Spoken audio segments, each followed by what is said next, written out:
La siguiente, por favor. La distribución en función de la evolución, el 67% ha evolucionado de una manera leve y por lo tanto se ha atendido de manera ambulatoria. Sin embargo, un 9.4% tuvo que ser hospitalizado, pero en condición estable, en condición, digamos, de seguimiento. Pero sí tenemos un 5.6% que tiene la característica de ser graves y también un 1% en condición crítica, que precisamente representan a los pacientes que han necesitado ser intubados por haber falla pulmonar. La siguiente, por favor. La distribución en su momento de estas defunciones también por el estado en la cual ocurrieron, igualmente concentradas por cada una de las entidades federativas. Esto es información para que ustedes también la puedan revisar. La siguiente, por favor. La distribución de las defunciones precisamente por grupo de edad, y aquí podemos ver, a diferencia de lo que veíamos en la distribución de edades de todos los casos confirmados, es decir, todas las personas que han padecido o están padeciendo la enfermedad, aquí en las difunciones sí vemos claramente una tendencia bastante marcada en la medida que se incrementa la edad, el riesgo de fallecer es mayor, y de hecho las mayores cargas de estas defunciones son precisamente a partir de los 55, los 60 y los mayores de 65 años. Por la distribución de sexo, los hombres siguen teniendo una alta proporción en el tema de las defunciones, con un 86%. La siguiente, por favor. Grupos de riesgo y en su momento comorbilidad. Eso también es importante porque necesitamos también que las poblaciones, las personas que en su momento están padeciendo de alguna enfermedad, de las que están incluidas dentro de los grupos de riesgo, también sean las que durante todo este mes hasta el 30 de abril, por favor, se queden en casa, que sus familias activen un protocolo de asistencia y de atención, sobre todo decíamos a los mayores de edad, pero también a las personas con hipertensión, con diabetes, con obesidad, con alguna enfermedad pulmonar, porque como pueden ver ustedes son de las principales también comorbilidades y factores de riesgo asociados a la producción de funciones. La siguiente, por favor. Nuestra curva diaria que da seguimiento a cómo se están acumulando los casos confirmados en el tiempo y un poco cuál es la relación que guarda con otros países que ya pasaron por esta fase, y bueno, podemos ver ahí los 1.510 casos confirmados al día de hoy, cómo se han acumulado. Y en el siguiente gráfico, que es la siguiente diapositiva, podemos ver esta misma distribución, pero ahora también estamos agregando una gráfica de barras que en su momento nos evidencia cómo se han estado presentando los casos por día. Es decir, en la curva roja tenemos los casos acumulados, cómo se van acumulando en el tiempo hasta llegar a los 1.510 que tenemos hoy, pero en las barras inferiores vemos cómo sucede la carga de manera diaria, ¿no? Vemos cómo en un momento inició con una máxima que más o menos bordeaba los 50, 60 casos, y prácticamente ya en la última semana se puede decir que hemos tenido más o menos una media de unos 150 casos que diariamente se han estado confirmando y han estado pasando lógicamente al número que tenemos, y durante la última semana, con variaciones un poco mayores o menores, se puede decir que hemos tenido prácticamente una tendencia constante en la última semana de cómo se han ido confirmando los casos, sin evidenciarse aún todavía un crecimiento acelerado como tal o un pico que pudiéramos encontrar en la base de la curva de casos incidentes, ¿no? Es decir, aquellos que por día se han ido confirmando. Ese sería el panorama del día de hoy. Muchas gracias, doctor José Luis Salomía, director general de epidemiología. Le pedimos ahora al doctor Alejandro Sbarch si nos comenta sobre el reclutamiento y formación de recursos humanos de la salud especializados. Muchas gracias, doctor Hugo López-Gatell, por la invitación a este importante espacio. El día de hoy quisiéramos que nos ayuden a convocar a todos nuestros médicos generales, especialistas, a todas nuestras enfermeras, generales, especialistas, a que nos ayuden. El llamado es de ayuda a que todos los profesionales de la salud se involucren en la atención de esta patología a través de este llamado y de esta campaña de reclutamiento. ¿Tenemos un video, por favor? Convocatoria especial. Para la atención del COVID-19, el Instituto de Salud para el Bienestar convoca a médicos o médicas especialistas en terapia intensiva, urgencias, medicina interna, neumología, infectología y anestesiología. También se requieren enfermeras o enfermeros especialistas en terapia intensiva e inhaloterapia. En este momento, México te necesita. Inscríbete en médicosdelbienestar.salud.gov.mx. Ya estamos contratando.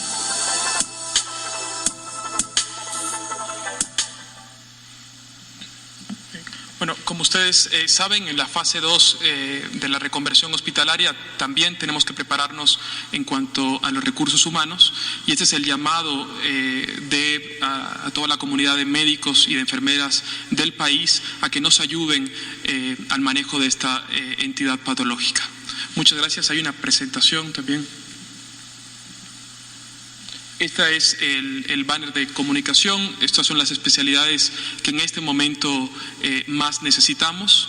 Especialistas en terapia intensiva, en urgencias, en medicina interna, neumología, infectología y anestesiología, y después enfermeras generales y enfermeras especialistas, particularmente en terapia intensiva y con conocimientos de inhaloterapia. La forma de acceder es a través de esta página, médicosdelbienestar.salud.gov.mx. Ya estamos contratando, ya estamos enviando a trabajar a diferentes hospitales, a diferentes estados. La etapa de reconversión en nuestro país ya inició, y esto incluye que ya estemos preparados en la capacidad de respuesta de recursos humanos. Entre todos y gracias a ustedes por permitirnos llegar esto a nuestros doctores, a nuestras enfermeras, que seguro seguirán respondiendo a esta convocatoria. Es cuanto, señor. Muchas gracias. Muchas gracias, doctor Sbarch. Vamos a abrir entonces a preguntas. Usted, y luego empezamos de por allá atrás.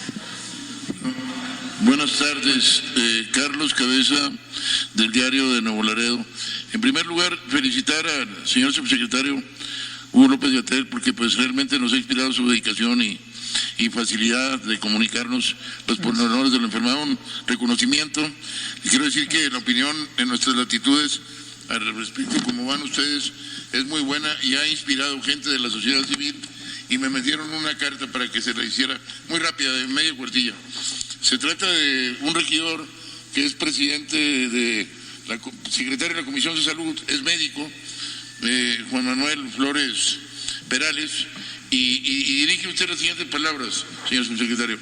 La frontera tamaulipeca y en especial Nuevo Laredo reportan el mayor cruce de personas durante los operativos Paisano en los últimos años. Según datos del gobierno federal, en el 2019, en el periodo de Semana Santa, se brindaron más de 650,000 atenciones en materia de información y orientación a personas que lo requerían, que a su vez se acompañan por sus familias, luego que el número de personas que vienen de los Estados Unidos, de los 50 estados de Estados Unidos, en esas fechas, es sumamente elevado, al considerarse ya por la Organización Mundial de Salud que Estados Unidos es el epicentro de la pandemia. Los gobernadores de Tamaulipas, Nuevo León y Coahuila de manera conjunta emitieron una declaración hace unos días en la que piden a los paisanos no vengan en Semana Santa, lo que va en paralelo con la declaración del gobierno hecha por su conducto para reforzar la contención a partir de que los ciudadanos nos quedemos en casa. La pregunta es, ¿habrá una postura oficial por parte del gobierno federal en materia del cruce de personas de los Estados Unidos, particularmente en lo relacionado al programa Paisano, que tanto nos beneficia año con año, pero que ahora paradójicamente representa un riesgo superlativo para nuestras ciudades fronterizas y para todo el país? Y es otra muy pequeña observación que hace el regidor. En nuestra comunidad, como en muchas otras, la población está organizada actuándose de muy buena fe, tanto en organizaciones de la sociedad civil como desde las redes sociales, para aportar su capacidad y experiencia en la contención de la pandemia. Particularmente participo, dice el doctor, en la Asociación Médica y en grupos de redes sociales, en los que con el activismo de médicos jóvenes, químicos, ingenieros, entre otros, se está difundiendo información valiosa y certificada, así como hay acuerdos para elaborar a través de impresores de tercera dimensión y entregarlos en donación implementos necesarios para el sector salud, como caretas plásticas, o mangueras para respiradores mecánicos, por ejemplo. Sin embargo, se carece de los manuales necesarios, de insumos suficientes para realizarlos conforme a la norma. La pregunta es, señor subsecretario, ¿hay disponibilidad de la autoridad sanitaria para establecer vínculos con esas organizaciones de ciudadanos y aprovechar tanto su experiencia como su presencia en campo y dotarles de capacitación, en su caso, insumos para que puedan apoyar en la contención con esta actividad? Muchas gracias. Gracias por la información y los comentarios y las preguntas y sugerencias de los colegas que ha mencionado. Aquí retomo sobre algo que habíamos planteado al inicio de la fase de preparación, antes incluso de tener el primer caso en México, y que tiene que ver con las modalidades de la reducción de riesgos, las modalidades de manejo de una epidemia, en este caso de enfermedades infecciosas. Aunque en la visión pública general existe la expectativa de que se puede poner una barrera física a las epidemias, no existe demostración alguna, ya no digamos científica, histórica, de que este tipo de medidas tengan alguna clase de utilidad. Hemos relatado en otras ocasiones que si nos remontamos a la historia de las epidemias en la era antigua o incluso en la Edad Media, teníamos una manera de organizar en ese momento del mundo. Los asentamientos humanos se organizaban en ciudades, en las civis antiguas o en los territorios feudales en la Edad Media, y luego una gran extensión de territorio, campos cultivables y campos no cultivables entre una feudo, una ciudad y otra. Y solían ser, por razones militares y políticas, ciudades amuralladas. Entonces había un muro físico de contención cuyo propósito era la defensa militar. Cuando existían epidemias de enfermedades infecciosas, y había muchísimas, peste, tifo, cólera, muchísimas. Influenza, ya existía la influenza desde esos tiempos. La influenza es milenaria, no crean que es de la era moderna. Entonces se utilizaba lo que se consideraba necesario desde una visión de defensa militar. Entonces, las ciudades amuralladas era el espacio contenido en donde había una frontera o límite identificable para defenderse militarmente. Y de manera natural, los seres humanos se hacían una relación entre una amenaza militar, la invasión de otro reinado, por ejemplo, de otro reino, y la enfermedad infecciosa, que en esos tiempos no se conocía como infecciosa. Había otras visiones un tanto místicas o mágicas sobre la enfermedad infecciosa, pero se veía como una amenaza externa.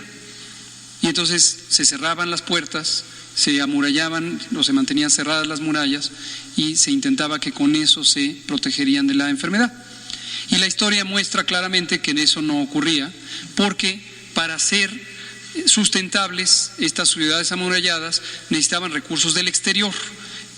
El exterior provenientes de otros reinos con quienes se comparten recursos, mercancías, incluso personas, o simplemente el exterior inmediato, los campos donde se cultivaba el alimento. Entonces, esta es de manera gruesa, estoy sobresimplificando por supuesto la historia, pero esto es lo que ocurría, y hay toda clase de relatos históricos sobre la inutilidad de cerrar espacios físicos como un mecanismo de contención, cuando estamos hablando de estos espacios mayúsculos, no confundir con la contención que se puede utilizar, por ejemplo, cuando hay una contaminación de una estructura física, de un edificio, de un hospital, etcétera, ¿no?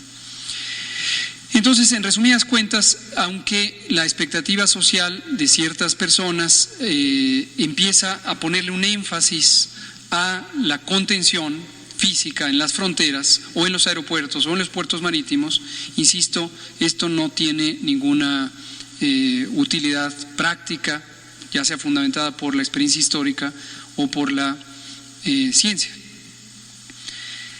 Cuando empezamos la epidemia y tuvimos la fase 1, que identificamos como la fase de importación del virus, teníamos muy poquitos casos en México y en cualquier otro país en esa etapa, y ahí se hace un ejercicio de contención, una técnica de contención que está centrada en las personas.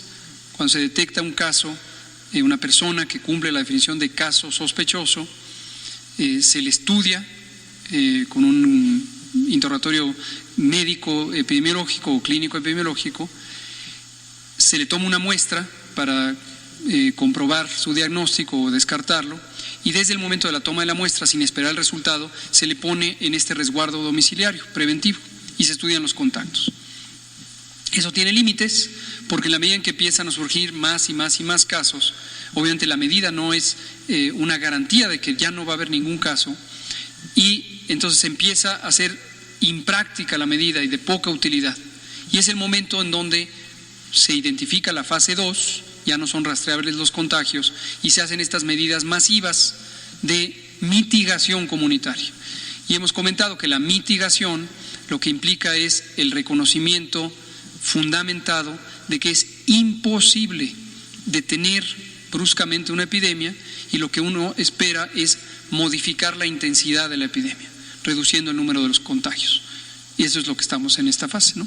Lo digo todo esto porque recuerdo muy bien que usted ha muy oportunamente traído este mensaje sobre la frontera de Tamaulipas y la preocupación de que haya 15,000 viajes en transporte de carga que están todos los días ahí. Entonces, la respuesta ahora dirigida a los colegas que usted menciona es: no existe ningún plan, porque no hay intención alguna de utilizar el mecanismo de cierre de fronteras como si este fuera un mecanismo útil para el control de la epidemia. Y cierro diciendo, en el país tenemos suficiente transmisión como para que se mantenga la epidemia, de modo que no es ninguna adición, ningún beneficio cerrar las fronteras. Y en cambio sí afectaría muy gravemente, desde luego, el abastecimiento de insumos o el tránsito de personas. Y referido a las personas compatriotas de México que están hoy en el exterior, sí les damos el mensaje de que hasta donde sea posible no vengan ahora, porque en su transporte, en su trasiego, si llegaran a tener infecciones por COVID, van a contribuir a los contagios en el punto al que lleguen. Y el punto al que lleguen va a ser su casa familiar, va a ser su comunidad, y esto puede ocurrir en distintas regiones del país. Entonces la recomendación es: no vengan, esperen, pero por supuesto estamos muy conscientes que los compatriotas, las compatriotas también enfrentan adversidades en el país en donde se encuentran, y esto puede implicar la dificultad para tener una asesoría de salud. Y les recordamos que México tiene el programa de ventanillas de salud. Las ventanillas de salud son espacios de asesoría que existen en los consulados mexicanos en Estados Unidos, y a través de las distintas redes de comunicación que existe entre la población migrante de origen mexicano, pueden encontrar el acceso a la información, a la orientación en términos de prevención y promoción de la salud. Era la situación adicional de unos jóvenes inspirados por su trabajo, me tienen ya días buscándome, y son unos jóvenes emprendedores que tienen una fábrica que han creado con otros jóvenes dentro de la escuela del Poli, han creado un guante de gel que mata microbios y bueno, también para sanitación, y lo quieren poner a su disposición para efectos de, si acaso les interesa, en un enfoque altruista. Bueno. No buscan lucrar, buscan cooperar Correcto. Le pido, si es tan amable, y para no frenar Muy bien. me da la información y le damos seguimiento. Vamos a tomar a 2 personas de aquí y 2 personas de aquí y le seguimos. Y luego 2 personas atrás. Ángeles Cruz, de la jornada, ustedes 2, y luego nos vamos de atrás para acá. Buenas tardes, subsecretario. Yo quisiera preguntarle si han encontrado a estas alturas en los exámenes, en las pruebas de laboratorio, algunas diferencias de la cepa que está circulando en México con la que llegó de China. Hay algunas versiones de que hay cepas distintas. Quiero saber de cuántas pruebas se hacen por día en el país, en el INDRE en particular, y si eso, ¿cómo se explica que haya retraso y se esté mencionando que las personas de pronto evolucionan y no saben realmente qué es lo que tienen? Al parecer están transcurriendo varios días antes de que se confirme. Sobre los 50,000 ventiladores, si nos puede comentar, ¿ya están distribuyéndose? ¿Cuál es el proceso para que ya estén pues ya instalados en los lugares a donde vayan a operar? Si son donados o fueron comprados, por favor. Al doctor Schwartz quisiera yo preguntarle cómo van con el programa. Hoy lo viene a reiterar, pero es una convocatoria que surgió ya hace varios días por lo menos. ¿Cuántas personas se han ya contratado y cuántas solicitudes han ustedes recibido? Y eso es todo. Gracias, estimada Ángeles. No sé de dónde sacó este número de 50,000 ventiladores, no sé a qué se refiere, pero... Correcto. En todo caso, ¿sabe qué? Saber si son de la misma técnica de Berlín o ya es una nueva técnica que ya entendemos que hay una nueva técnica que también es por PCR y que puede acelerar el diagnóstico. Empecemos hablando de pruebas. Porque, gracias, perdón. Sí, seguro, no, al contrario. Gracias. Pruebas. Vamos a decir 3 cosas. La técnica, el uso y luego finalmente el número y el significado del número de pruebas. Técnica. La técnica, ayer lo comentábamos aquí, la técnica estándar, la técnica deseable, la técnica recomendada por la Organización Mundial de la Salud y que usamos en la mayoría de los países, desde luego incluido México, es una técnica que se llama reacción en cadena de la polimerasa, por sus siglas en inglés PCR. Dicho de manera simple, lo que la prueba identifica son componentes del virus, específicamente su material genético, el RNA. Y por un proceso técnico que hoy no voy a explicar con algún detalle, se amplifica ese RNA, se hacen copias hasta que son detectables suficiente número de copias y se dice es positiva porque llegó al punto en donde después de cierto número de ciclos se reconoció la señal de la presencia del material genético del virus. Esta prueba es la que se usa en el INDRE, es la que se usa en los 31 laboratorios estatales de salud pública, en el laboratorio de la Ciudad de México, en los laboratorios auxiliares de la vigilancia, como están en el INER, en nutrición, en los centros médicos del Seguro Social, etcétera. Y la técnica es muy buena en el sentido de que distingue claramente quién sí tiene virus, quién tiene COVID, de quien no tiene COVID.